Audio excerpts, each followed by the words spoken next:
Hello everyone, this is Melanie from MELANIE'S Creative Studio. Today what I want to do is show you my step-by-step prep for a painting. So what I'm going to do is I'm starting from the point where I have already opened the kit. I have done the happy dance. You know what I'm saying? Yes. So all that has already taken place. So let's talk about what I do before I start a painting. Now, I want to go ahead and say that you guys know that I don't complete paintings very quickly because I am always recording and I'm always having to start a new painting based on what technique I have to teach, you know, and so I don't complete paintings very often. But this is one that I'm sure I'm going to go ahead and try to complete. It is my Christmas gift that is a custom painting of my son, Logan, who passed away. This one is a 30 by 40 centimeter, which is a 12 by 16 roughly in inches for those of us in the US. And this one has 48 colors, okay? So I'm just giving you the foundation of what I'm working with, but I'm gonna go ahead and prep this piece like I would if I had just received it and I was about to start working on it. All right, so I have not gessoed. There is a line in the middle where it was folded, and so you can see that. So what I wanna start with first, and I might have to raise my camera up a little bit just so you can get a better idea overall, but what we're going to do is we're going to tape mount this to a sketchboard. Now the sketchboard I'm using is one that I have, which is very large. It's typically used for my 16 by 20 canvases. This one's much smaller, but I'm going to go ahead and use this because I have this, okay? This is a 23 by 26 inch, and I have a link to this down below, but I also have it on my blog where I have all of the products that I use on a regular basis. So you might want to check that out too. And here's the link for my website and my blog. Okay, so because this has a fold in the middle, we're going to tape mount this almost like we would do if we were doing a stretched canvas, like I showed you in the video where I taught you guys how to stretch your own canvases.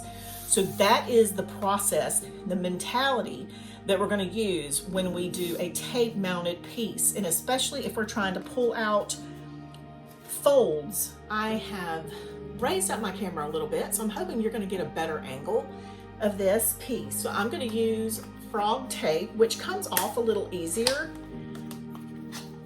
when it's time to untape my canvas. You can just tape this down if you'd like. But the beauty of a canvas is that it can be stretched. It's a fabric. So I'm going to use it a little differently than you've seen me do before. Because this fold is right in the middle, I'm going to start by taping the top down and just a small portion of it. And then I'll get more tape. And I'm going to pull, I want enough tape up here to where it's going to stay put. And then I'm going to pull this canvas as tightly as I can. And while I'm holding it down, I'm going to put some more tape at the bottom. Okay, so that's already stretching that little bit of a line. Now I'm going to continue to do it that way. I'm going to pull up towards this left corner and tape.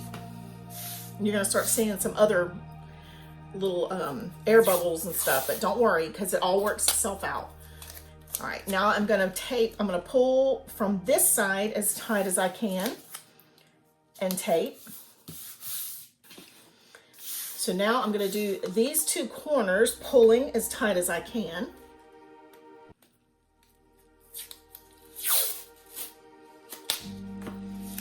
So I'm going to pull and tape. And then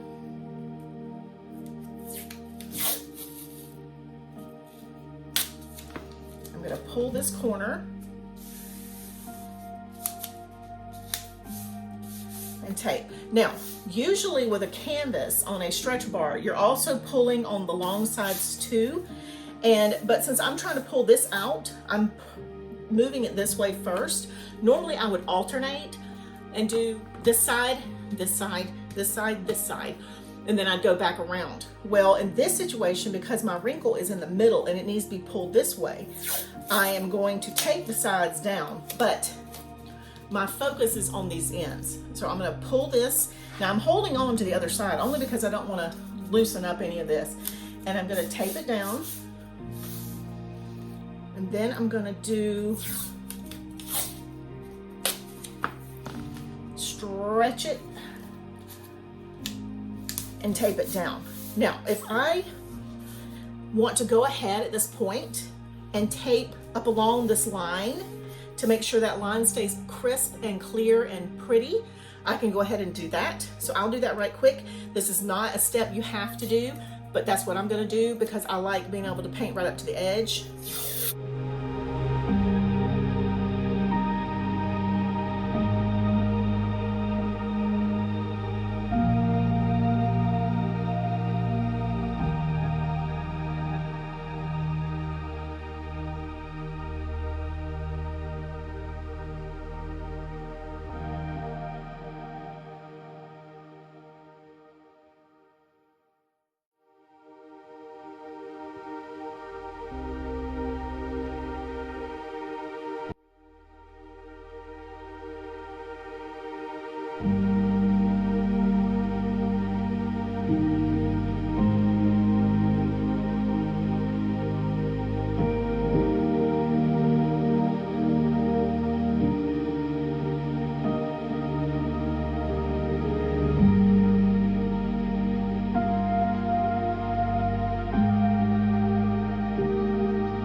Okay, so you'll notice you can barely see this line in the center. So once I have gessoed this and allowed it to stay taped down, it should get rid of this center fold line. Okay, so the next step in my prepping process is going to be to gesso my canvas with at least one layer of clear gesso. So I'm gonna do that as well. Now what I have is just a container that's like it was literally from a steamed frozen meal, and I just kept it because it was kind of perfect for this. And then I have my 2.5 inch Daler Rowney brush that I've had for 100 years. I don't even know where I got it from, but it's perfect for this because it's got the wide bristles and they're pretty strong, so they can work easily with this clear gesso. Clear gesso has like a sandpaper residue with it, so foam brushes do not work well because the foam brushes will tear apart because of the texture of the clear gesso. So then I'm going to just pour some in here. That looks like a lot, but normally I have a bigger canvas to work with, but any that I don't use, I can put back in the bottle. So I will apply this, just putting my thickest part here and then kind of moving up towards the taped edge and going in both directions. Now, you'll see me do this on my gesso video. So I'm gonna just move through this pretty quickly and finish it, and then I will time lapse that part for you.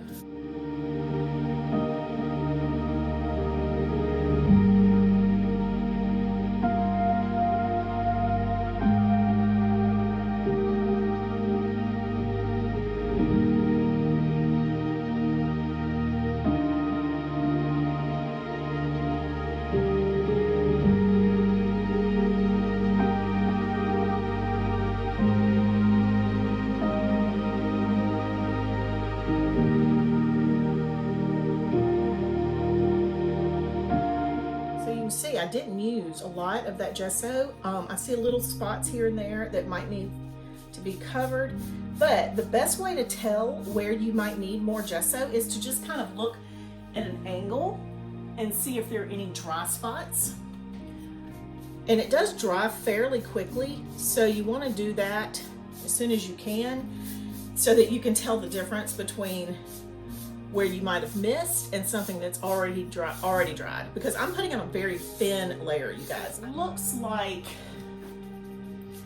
looks like there now I have every little section covered. Now I'm gonna let this dry. If I was prepping a lot of pieces at the same time, I will allow them to dry and then come back to them. And I'll wait a day or two or whatever, however long it takes me to get back to that painting. But if I'm really wanting to start a painting rather soon, with acrylic paints, you don't really have to wait that 24 hours for it to cure. It's always a good idea if you do, but rarely will I ever do that. So what I'll do is let it air dry for a little while, and then I will hit it with a blow dryer if it feels like it's cool in any spots, and make sure that that gets completely dried, and then I can start painting this. So what this is my daughter picked this up for me from a Dollar General, and all it is a hanger with 6 sections of clip hangers for like pants for your closet. Well, what I do is once I have prepped a lot of canvases and these have gesso on them, after they've dried, I will clip them to these and just hang them all together. And I actually have a hook on the back of my bathroom door that I've just been storing them there. And those are prepped and ready. Now they're not taped down because these didn't have any wrinkles or anything in them to begin with, so I didn't have to tape them down. The only reason I did that with the custom of Logan is because it had that fold in the middle. I'm going to show you another solution for mounting your canvases in a future video, so be watching for that. But in the meantime, if you have a few paint by numbers that you want to go ahead and just get prepped with gesso and ready, this is, after they dry, this is the perfect alternative to just hanging them up and putting them in your closet, or wherever you have a hanging hook, you can hang it in your closet on the pole. So it's just wherever you have particular storage for this. This is what I do. And I also put my works in progress. So this is actually 2 of my works in progress. And then the other hanger set that I have like this has all of my prepped gesso canvases that I have gone ahead and done. So it's got 6 on it. So the next thing I want to take care of is putting back my gesso into this bottle and then rinsing this brush immediately. If I need to put another coat of gesso once that dries, then I can do that then, but this will dry sitting in this bowl and I never waste this. This is like gold to me. So I'm just gonna made a mess. Of course I made a mess because I'm recording. All right, so usually I can use like a little funnel or something to get it back in there, whatever doesn't make a mess. But of course today for the video, I had to do it incorrectly. So I'm gonna go ahead and rinse my bowl and my brush, and I'll be back in a second. So if you've ever watched any of my videos, you're probably very familiar with what I have in this next step. So when I get my paints, first thing I'm gonna do, and I've already done it, is go ahead and number them with number stickers if they don't have it already. Then I put them in order if they're individual paint pots, and I will put them down in these long trays. These foam trays are the ones that I've sold on my website. I'm out of stock on those right now, but hopefully I'll be able to get them back soon. The ones that I have are actually sets of 12, so half of this is one, half of this is the other. So this is a 48 paint custom piece, and I have gone ahead and I've swatched all the paints. So you guys who are not familiar with my digital swatch guide, it is such a handy tool, and I know I designed it. This is not a sales pitch, but it has saved me so much time with my paint by number by knowing in advance what I'm going to expect out of the paints that I'm given. So let's just say, for an example, I have, really these are all great paints. So let's say this 24 right here that's not exactly opaque. It is going to require a little extra step when I'm working, and I'm going to talk about that on another video that I'm going to discuss transparent and translucent paints and how to deal with those. So make sure you watch for that, okay? But anyway, so this is my next step, is swatching my paints, knowing what I have to work with. So once this gesso piece is completely dried and cured, at least a few hours, like I said, I'm going to come back and we're going to work on this piece a little bit together. So I hope you enjoyed this video, and I hope it was helpful to see how I prep when I receive a painting. And part 2 of this will be painting with me. All right, I will see you guys back soon. Thanks as always for watching, and be sure to subscribe to my channel. About 30% of the people who watch my videos have subscribed, and the other 70 have not. So I would love for those of you who are watching this who haven't subscribed yet to please hit that little subscribe button that I have down in this corner. And I so appreciate it, you guys. All right, I will see you back soon. Thanks as always for watching.